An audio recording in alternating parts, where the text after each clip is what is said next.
All right, true crime fans. Hi, it's me, Patti Lee.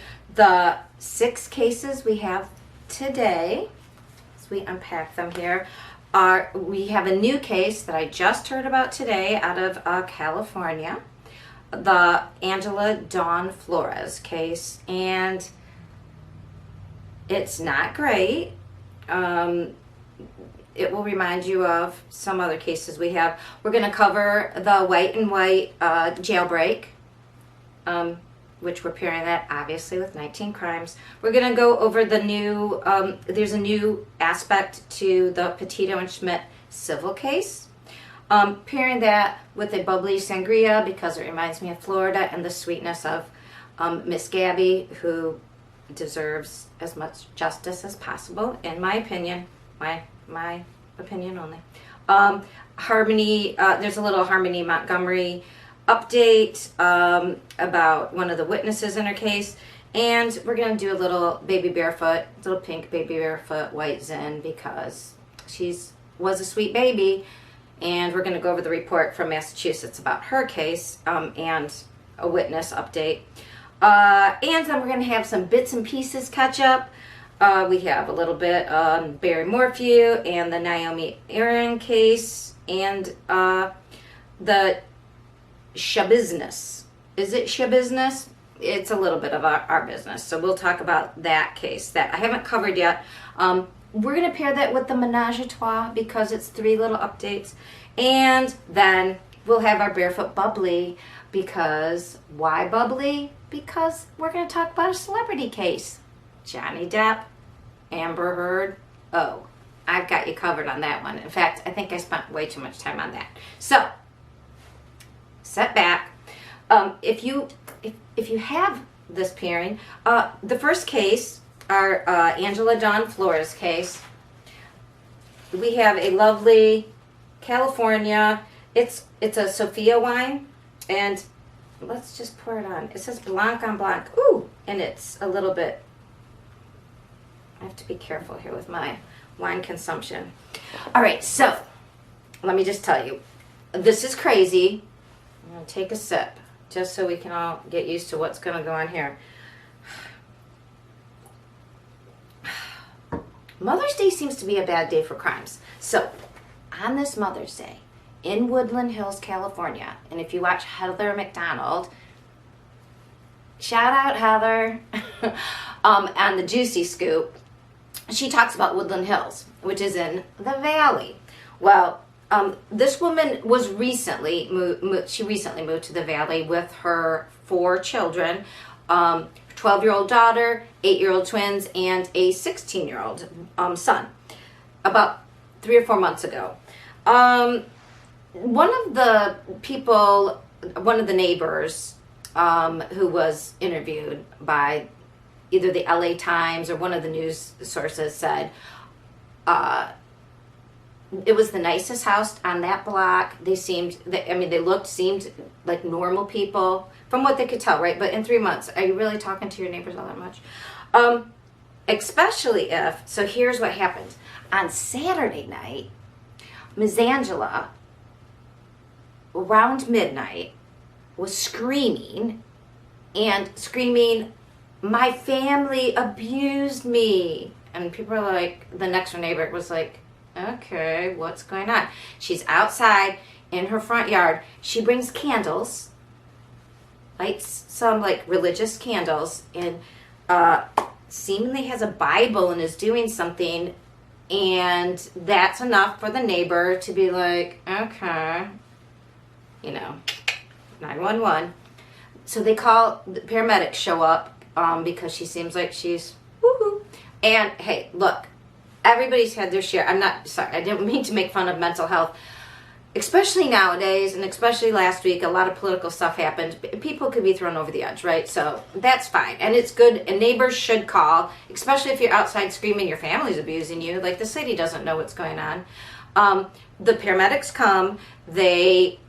She's out of control.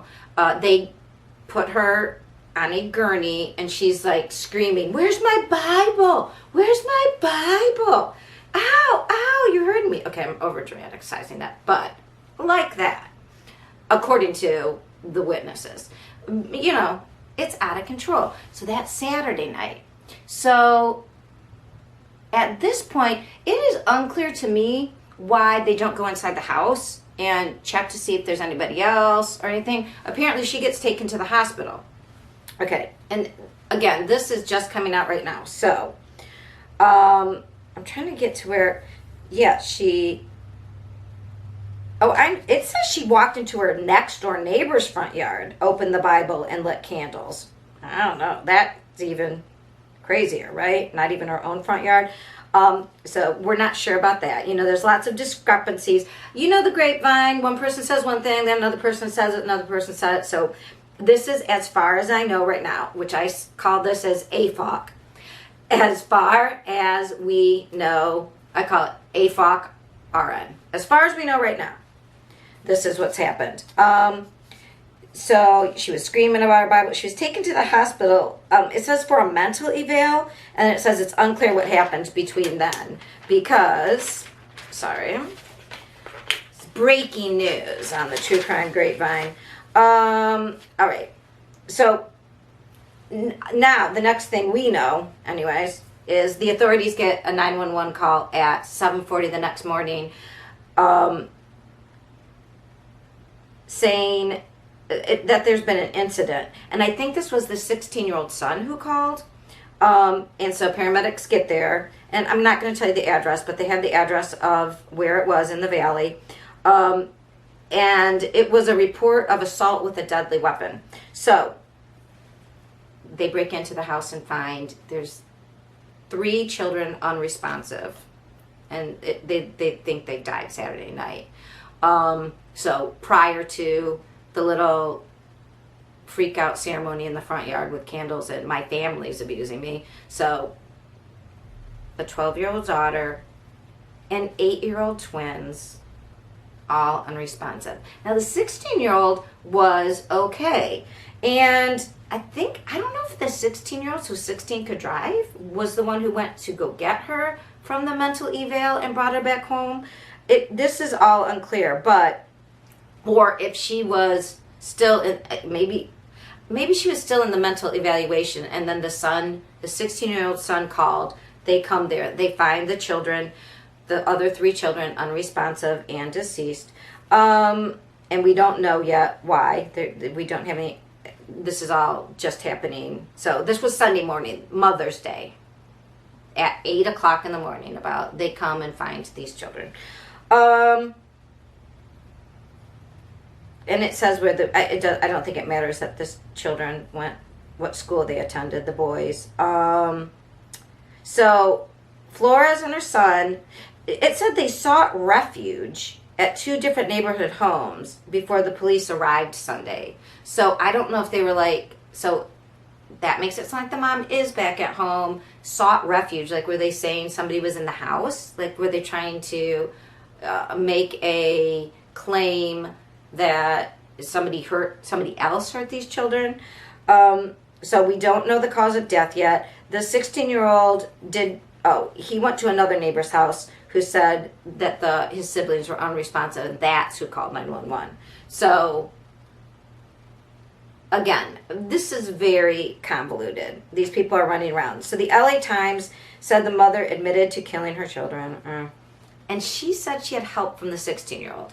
The 16-year-old is being held in juvie, no bail. She is being held on a $6 million bail.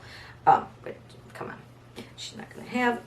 The LA Times also reported they got a hold of, it sounds like there must be more than one ex or more different fathers to these children, but they said they got a hold of Jacob Corona, who was her ex-husband, and they said he reported that she had called him Tuesday, and they don't talk all the time apparently, and she was making some odd comments. He reported that she was telling me all this stuff about God, not exactly, it's not elaborated what she said, and that she didn't sound right. So, and that was Tuesday. Now, I don't know who he could have called. I always say, so what can we learn from this? Number one, I guess if your ex calls you out of the blue, And now they had one child together who was not with him, so it's not, so he didn't have, unfortunately, like we say, somebody doesn't have a dog in the fight, he didn't have a kid in the house. His child that he had with her apparently lives with him or resides elsewhere, not with her. So maybe he didn't feel compelled, like it was just a weird out of the blue phone call. But if someone does call you and is sounding insane, maybe just call the police in their area. Just do your due diligence. Say, I don't know what's going on with this woman. She sounds out of her mind. Could you do a welfare check? I mean, this is our second case. This is the case of Vicky White and Casey White. You may remember we spoke about them last week. They did a jailbreak together. Casey was a convict in Lauderdale, Alabama, in a detention center there. And Vicky was an assistant director of the detention center. Right? So apparently, and there was supposition last week that she was not a victim, she wasn't taken hostage, because he had tried to do this once before. Oh no, true crime fans. You're going to need your bottle of 19 crimes, because they've committed about 19 of them, if not maybe a little bit more. So let's do our swirling. How are the legs? Bouquet. Smells like a crime. Here's to justice. All right.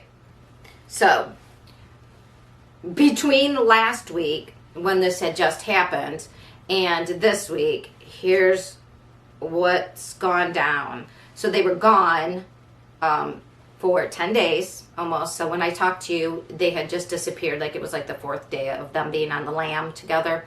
And I believe it was Tuesday, the 3rd, last we spoke.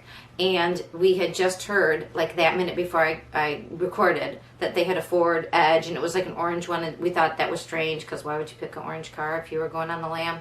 But anyway, since that time, so people looked over all the footage. And one thing they did see that showed that she was probably in on it was when they walked into the area, she, had the, like, it was bad form to have the door to the jail and the door outside was open, as well as she was walking in front of him. So she had her back to him. So you don't have your back, especially when you're on your own with a prisoner. You know, you make them walk in front of you in case something happens. And you typically, listening to Duty Ron, Ed Wallace was on Duty Ron and explained this very well, that you would have like, sort of like moving through a container ship where you have like sections and each would go on and off. Or if you've ever been in a jail, like walking, you know, you only get in one section, then the next section, so that there's no running, right, and escaping. Even vehicles go through gates where you get into one section, both gates are down. So only one is open. So again, it seems like the gate for the car to leave was already open, which it shouldn't have been. The bay was open, so that before the prisoner was in the car. So that was some of the signs. And then we found out she had sold her house, and she sold it. She had property with it. She had sold it for way less, and she took a cash offer. So obviously she had a lot of cash. She had been living with her mom for 5 weeks, saving money. She took all her money out of the bank. That's more cash.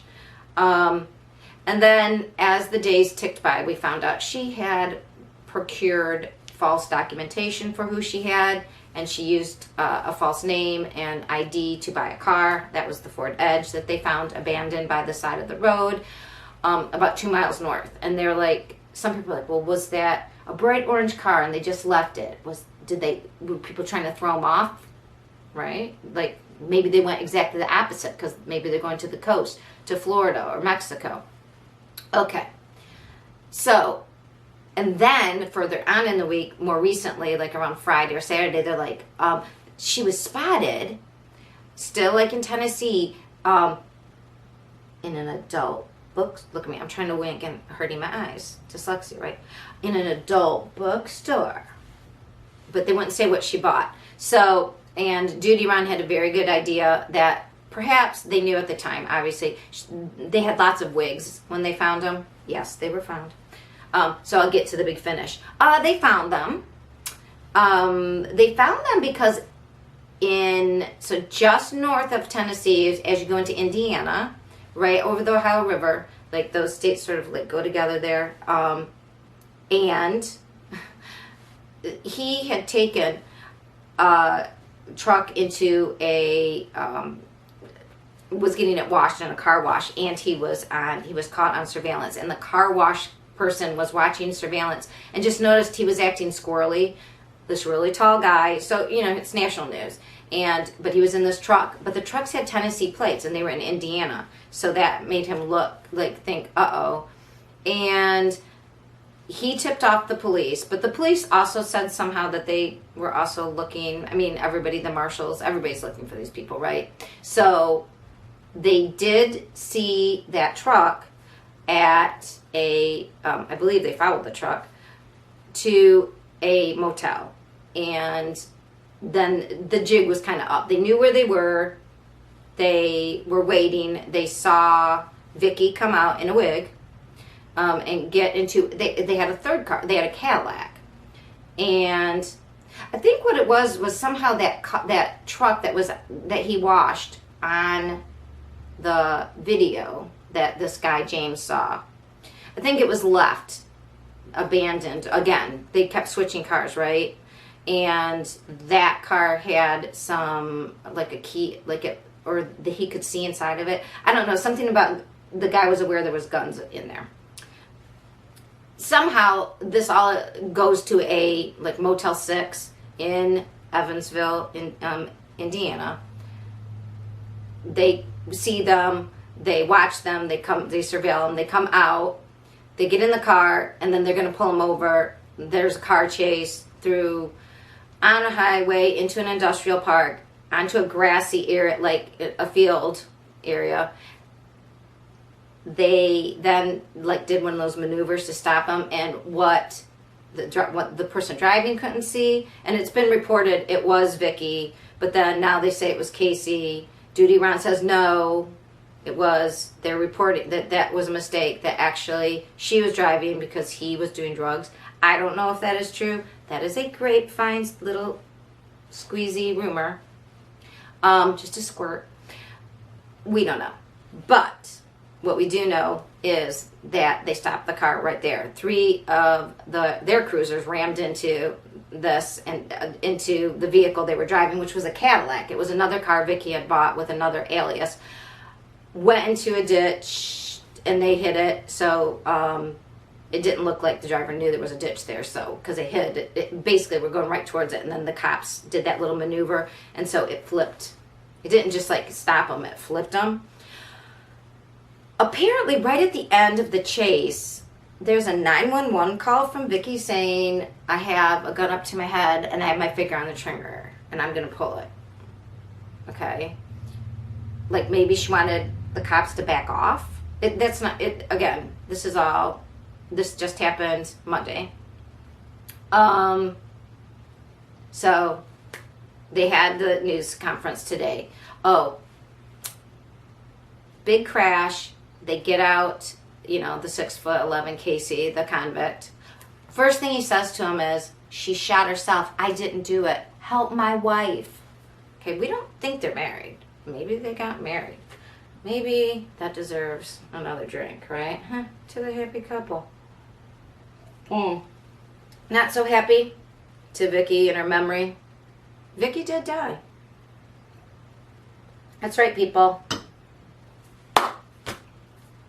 We will find out from her autopsy being done today, May 10th, at about 5 o'clock in Evansville, Indiana, I believe. We'll find out. Judy Ron and Ed Wallace were talking. Will there be stippling? Will we be able to tell if she shot herself or he shot her? They'll check everybody's hands. They should be able to tell. It's weird that he got out of the car and said, I didn't do it. I'm like, okay, you've only killed another 58-year-old. Your history, not so great, dude. Did she do it because she couldn't live with herself and she knew her life? Great retirement plan there. Take off, help a convict escape, and then kill yourself after 10 days. I don't know. So, what'd they find in the hotel? They had spent all of her money, and Judy Ron had made a great point. We don't know if she had spent all that money, right? I mean, we don't know how much money she had, on hand. Because when you sell a property, yes, she took $95,000 for a property that was worth over $200,000, and she got it in cash. But did she have to pay the bank something back? Because did she owe anything on that? We don't know. But whatever she did have in cash, she's now purchased 3 cars, and apparently she purchased them legally, meaning she found somebody. Like they spent $65,000 on the truck from an individual owner, like buying used cars from people who have it out in front of their house, which is a little different, obviously, than, you're offering them cash. It's different than buying it at a dealership. So it seemed like she got that in the Cadillac that way, by giving a false name and had a false ID. Spent money, like cash, on those vehicles, but regardless of everything, because she had taken everything out of the bank before she went.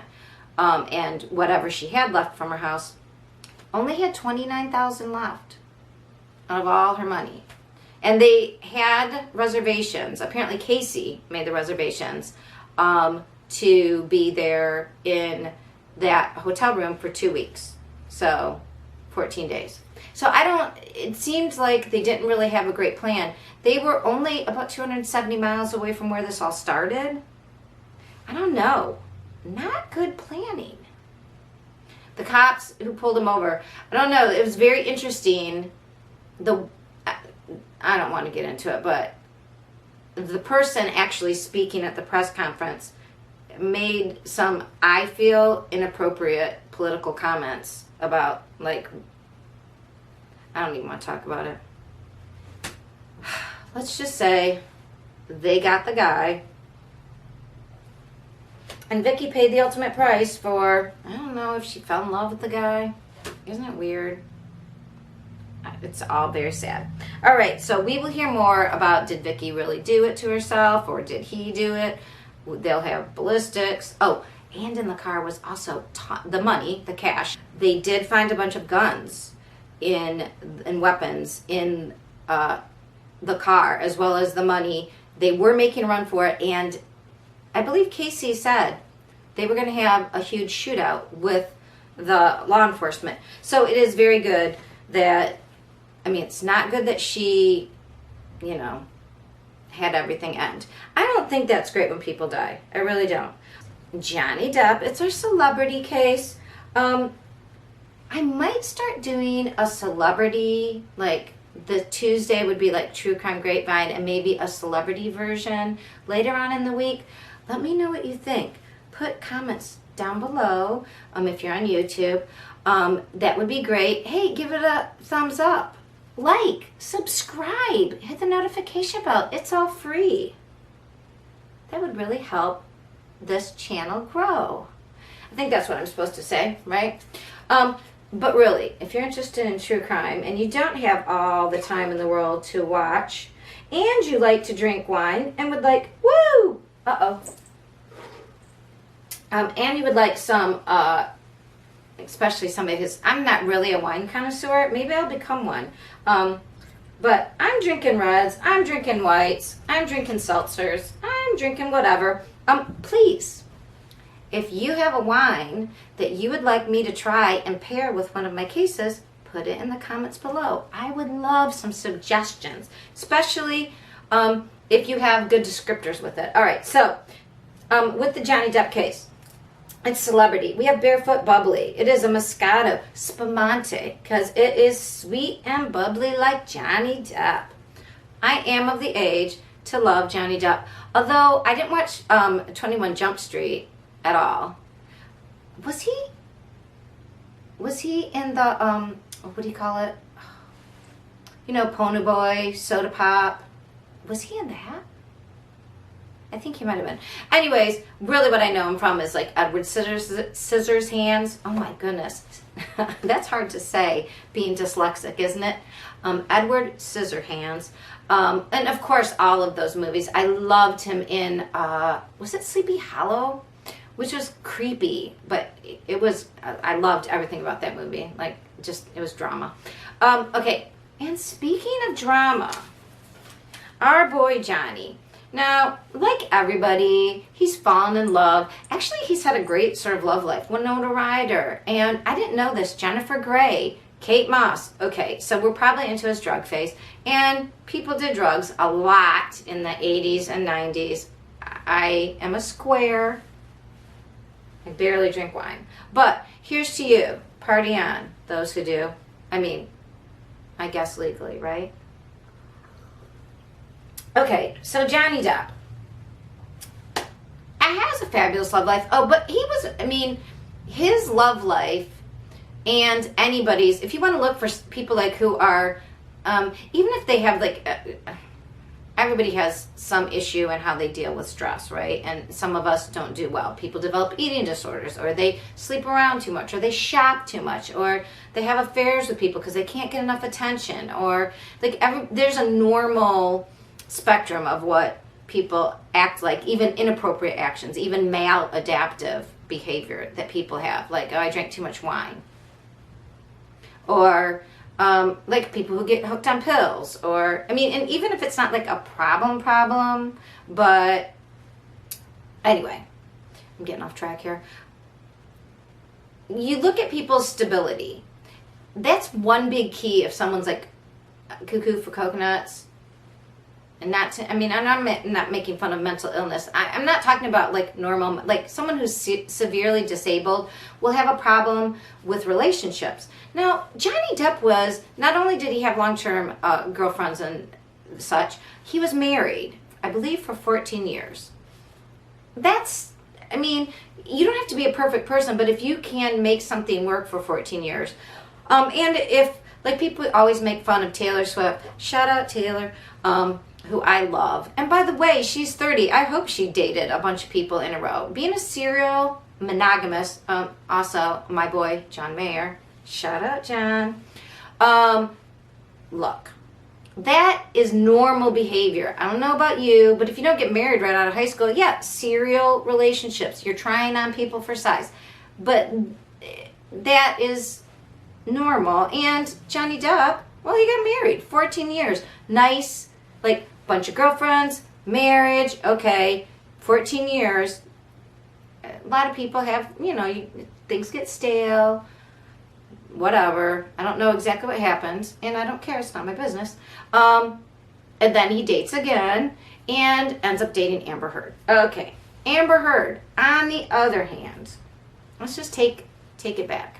On the other hand, somebody who has a interesting history, including being arrested for DV. Now, I'm just saying, this case involves DV and accusations of, when the person, the only person who has a history of it, is the person who is thought to maybe have some sort of personality disorder where they would claim things that it was always somebody else's fault. I'm not saying that's the truth. I'm on case 6. We've been pairing a lot of things with our True Crime Grapevine wine time. But if you watch this case, now I have been a little bit obsessed with this case because not only do I have a psychological background, so I watched like the psychologists who talk about it. Okay, so the 2 psychologists that I really like. Now, where did I put all my people? My sources. My main squeezes. Oh, no. I don't know where I put them, but I can probably tell you them. The guy from, he's called the Seattle Psychologist. And who's the other? And then there's like body language people who I love. There's the body language guy, and there's the behavior panel. And then... the other psychologist is Dr. Todd Grande. Love him. He's got such an interesting dry wit. If you don't know everything, like there's little things, he says it very dry, very straight. You don't even get that he's joking. He's freaking hilarious if you get his sense of humor. I love him as a psychologist. So you have Dr. Todd Grande. You have the Seattle Psychologist. You have the behavior panel. You have the behavior language guy. And then you have all the lawyers. Emily D. Baker. Shout out, Emily. Love her channel. Oh, and she talked about, I don't know if her name, I'm not going to say it right. I'm sorry. Annalie. She's on Legal Bites, and it's Bites spelled B-Y. T-E-S, Legal Bites. Great YouTube channel. Very entertaining to watch. Very knowledgeable. I love her delivery. Different from Emily D. Baker, but very cool as well. Very academically cool. I don't know. Academic chic. And they just introduced me to Logic, I believe. His name is Joe, and I think it's L-A, like law, but like logic, but logic. And uncivil law. Anyway, so that's LawTube. Anyway, so we've got the lawyers, we've got the behavior analysts, and we've got the psychologists. People, let me just tell you, Amber Heard, in my opinion, speculation only, I think the psychologist who said, no, she doesn't seem to have PTSD. She seems to have a personality disorder. She seems to have,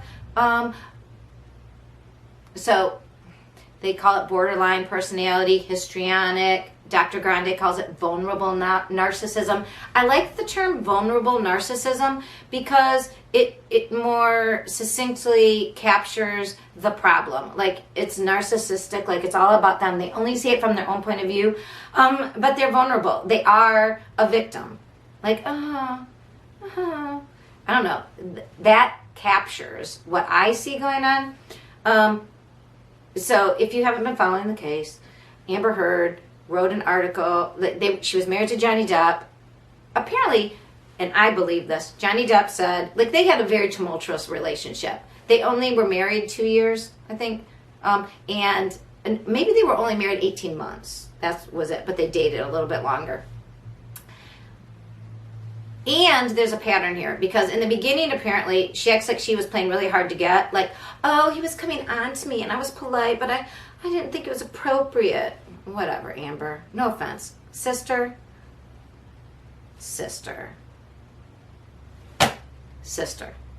Girl. Come on. Right. Anyways, and when she was on the stand, she was talking, when she talked about him, and all during court, she stared at him. Dude, the girl is still obsessed in love with Johnny Depp. And she, like, tried to act like she didn't know who he was. Then a girlfriend, I guess, said, yeah, she knew who he was. Duh. Everybody knows who Johnny Depp is. Anyway, sorry, can you tell? I just can't with this whole thing, because she's got a story that doesn't make sense. In her story, she's battered and beaten up and smacked around. And then there's pictures of her the next day.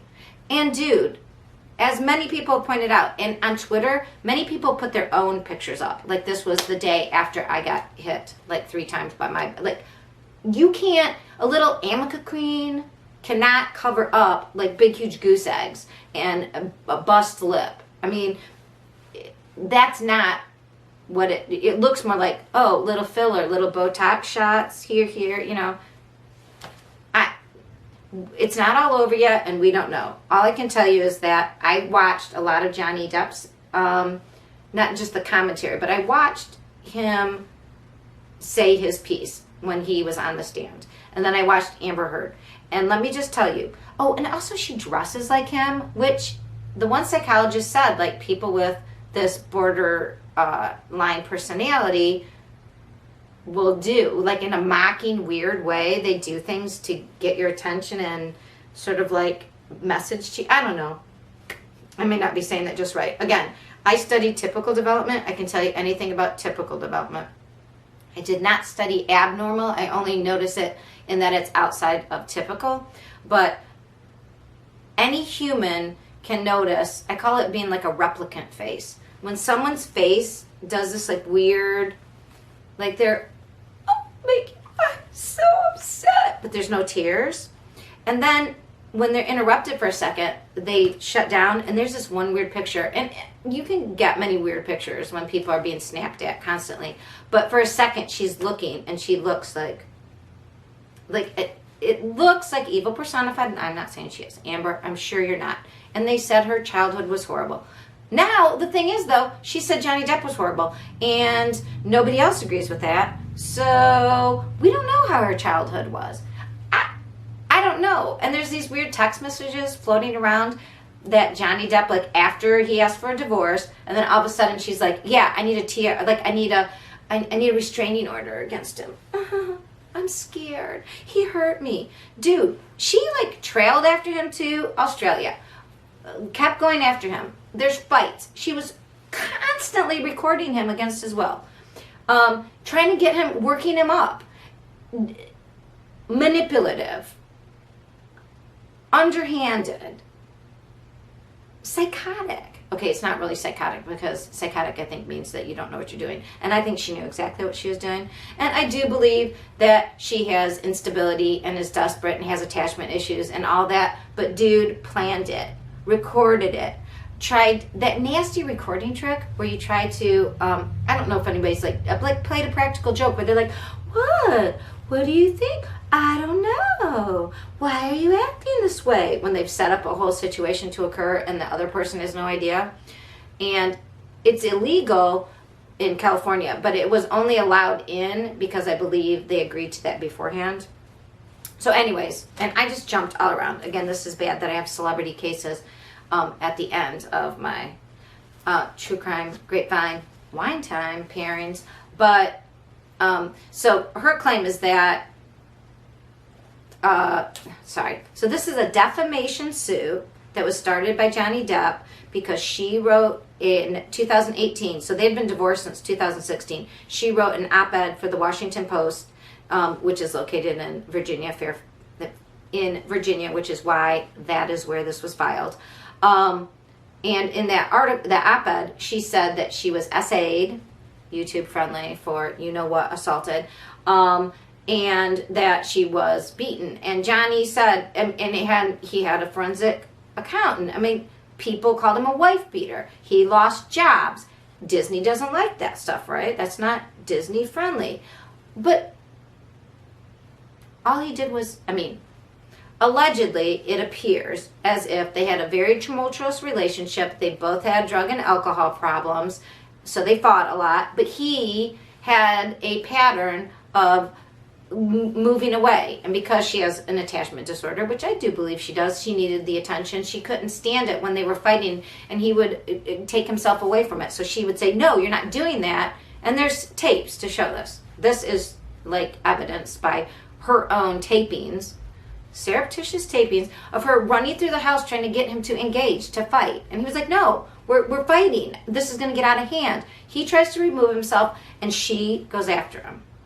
And then she has all these stories, but it all seems predicated on the fact that she would not leave him the F alone.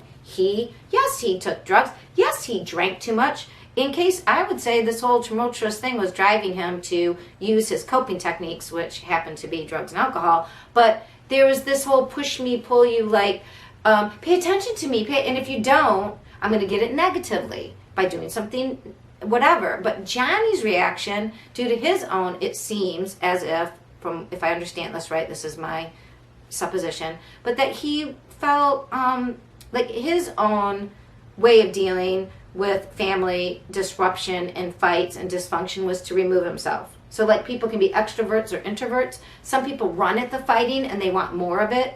They need to engage until, like there's some, that's how people talk about crazy sex, right? Like that's how you end a fight. Well, people want to fight as a way to stay enmeshed. But other people are like, no, separate. I need distance. No, stop, right? Introvert, extrovert. And that's a huge oversimplification. But when we have an outside bounds of that in a personality disorder, we have somebody who can't leave the other person alone. Who, if they will get attention, whatever. Like maybe, I don't know, Amber Heard inviting James Franco, or getting involved with Elon Musk and throwing it in Johnny Depp's face. Maybe that kind of attention-getting thing. I don't know, but that's what it seems like. The one elevator thing. Look at me. Now I sound like Amber Heard on the stand. And that was the problem. Amber Heard on the stand was jumping around like how I'm doing with her story, only she wasn't drinking at the time. Now, people thought she sniffed something like, oh, she did a bump of cocaine. 'Cause she was like, and she literally, they had an up-close picture, and she put one finger to the side and like sniffed. Now, what was very more likely is she was making all these faces, and she was so upset. I'm so upset. I'm hurt. Like, I'm a good actress, right? Like, what if I was like, and then I was so upset.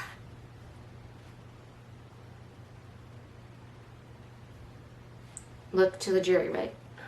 See how easy that is? If you're an actress, okay, but the big towel, where are my tears? No tears. Amber Heard, no tears. So if she was sniffing something, people said maybe like not a smelling salt, but maybe something similar. Like actors have all these tricks to make them cry.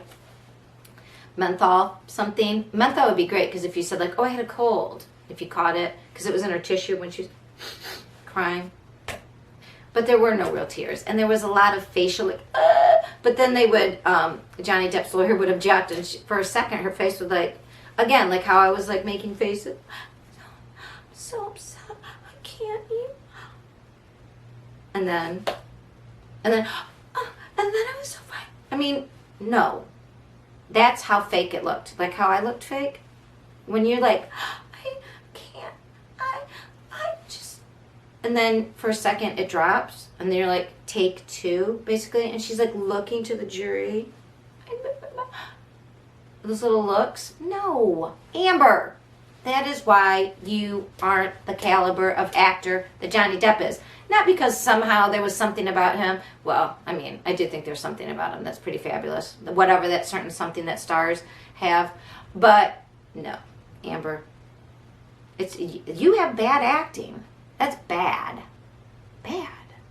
Nobody believes you.